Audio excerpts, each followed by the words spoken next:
first time in history, all 4 belts in the cruiserweight division will belong proudly around the waist of one man.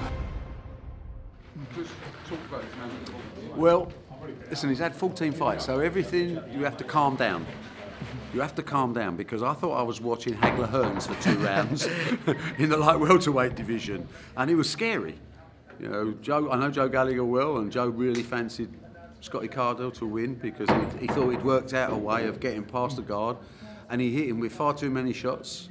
But then he's had 14 fights. He's a relative novice. And yet we're talking about one more fight to win the Lonsdale belt outright and keep it with your grandchildren. You don't know this because you're only a baby.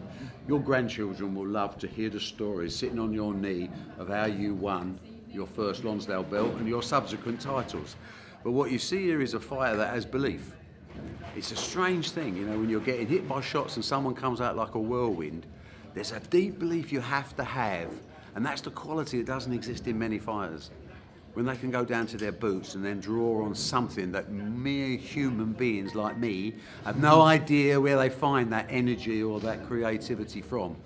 This boy is a world-class fighter in his 14th fight. I'm excited for June the 16th in Newcastle, and I will be there because I'm not missing a Lewis Ritson fight. I know there's going to be Josh Kelly and loads of other people on the undercard. This kid can fight. If he keeps himself balanced, which I think with his family around him he will, he's a baby at 24.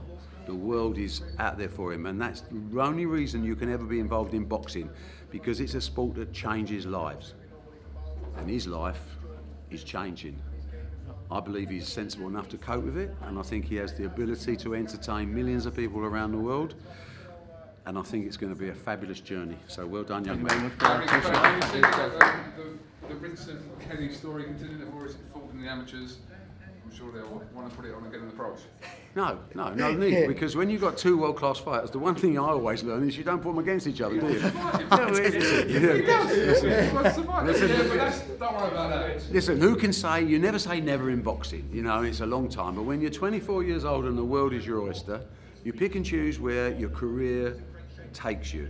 You don't just do things for other people. You do things selfishly for yourself, because only one person is getting hit in the face, and it's you. Yeah. And there, for that reason, you've got to get the rewards that what you're paying, the price you're paying. Yeah.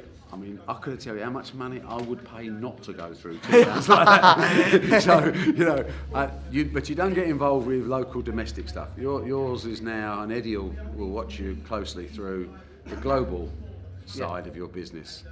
Because it's a lot of fun to be out there, and your life is changing, but it's all down to you. Not yet. You know, let me tell you the golden rule, and I know this won't upset your dad. Fighters make trainers great, and fighters make promoters greater. Yeah. Without the talent, we are wasting our time. So, you're the governor. Fine, I appreciate that. All right, well done. Thank you very much. First time in history, all 4 belts in the cruiserweight division will belong proudly around the waist of one man.